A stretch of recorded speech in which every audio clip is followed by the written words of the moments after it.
For my informative speech, I will be talking about, or I will be informing you about the differences between swimming and running, and what swimming might be able to benefit you more than running can, considering your health of your body and of exercise. So why swimming and why running? Well, to begin with, when I was in middle school, I had a friend named Ayana, and she was more into track and running, while I was into a swim team and playing water polo. And it was frequent for us to go into debates or arguments saying, you know, like which sport is harder and how it's better than the others. And of course, it's a childish thing to do when you're at that age. But because of that, because we were just so different in categories of exercise, we believed automatically that one was more beneficial than the other and more superior. Well, let's start off with swimming. In a study done over a course of 32 years by Dr. Stephen Blair at the University of South Carolina, Blair concludes that swimming actually cuts the risk of dying at nearly 50% for both genders, men and female, compared to that of runners, light joggers, and of course your average couch potato. So, alongside that, Dr. Blair found was that regular swimming had a higher cardiorespiratory fitness than walkers and sedentary people, which is, of course, sedentary people aren't going to have that great of a cardiorespiratory, but even compared to walkers, runners, or those that work on cardio on land, do not compare to those of just regular swimmers. In the Medical Daily, the author Bachai writes that the water is the best type of terrain to work out in, because it'll increase your flexibility. Some thematologists recommend swimming to not only increase a person's range of motion, but to also increase your capacity for your lungs to even enhance. Now, according to the Center of Disease Control and Prevention, water-type exercises have been proven to improve the mental health and mood of both men and women equally.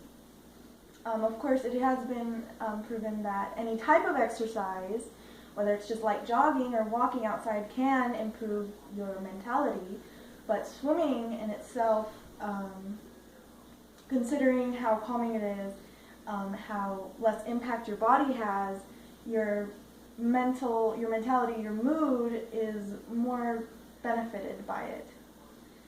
So that is swimming. Next would be running. Now, comparing swimming to running.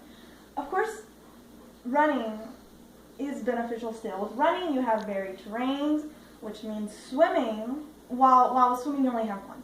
So this means that with running, you can burn off more calories, especially if you're in some place that has different terrains, that is hills, slopes, sand, dirt, varying terrain.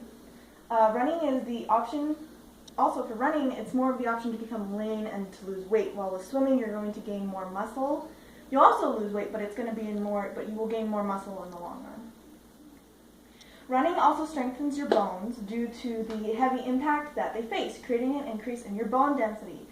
But keep in mind that it can harm and weaken your joints, so you want to be careful.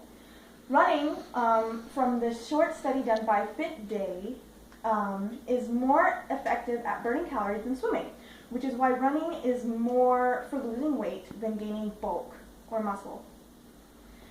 Now, swimming versus running. Compared to running and any on-land impact sport, swimming is a lot easier on your joints. That's proven.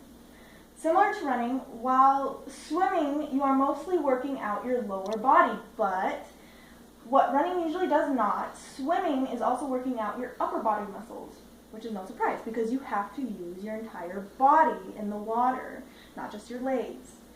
For running to be effective, of course, you need to run for at least an hour a day, but you only need to swim for 30 minutes each day for swimming to have its full impact on your body. So, I mean, it's kind of a way to not have to work out as much, but it just means that with running, you have to go for a longer period of time for it to have the full impact on your body. While for swimming, although only 30 minutes, you will be doing a lot more work in the water because you will be using your whole entire body. It takes more physical effort of your body to swim 2 miles than it does to run 2 miles at the same time. So, thus you can gain more endurance with swimming than running. Swimming takes more cardio effort than running. So, as I said, you're using your whole body in the water, while on land, you're just going to really be using your legs. So consistency basically, obviously start off at a slow pace for both. You can easily hurt yourself doing both of those exercises if you try to move too fast. Pace yourself until you get more aggressive swimming strokes, and for running, you want to be able to build up your muscle, and with the water resistance, same with running, you want to build up your resistance to the wind. It's important to remember, but the number of calories you burn during any type of exercise depends pretty much on your body. So even when people say that swimming or running are, one is more beneficial than the other, one helps you lose weight more than the other, that's not really true. It depends on your body type. So you want to be able to remember that and always keep your own health, your own weight in mind, instead of trying to strive for something else for someone who else is doing it, because they don't have the same body type as you. An example given by author Michelle Cullis of Livestrong: if you weigh 160 pounds, for example, you will expend about 210 calories if you swim for 30 minutes, according to the Mayo Clinic. So please, you just want to be able to be healthy, you don't want to hurt yourself, you don't want to do any of that. Just keep yourself in mind. And I hope you learned something, and that is the end of my presentation.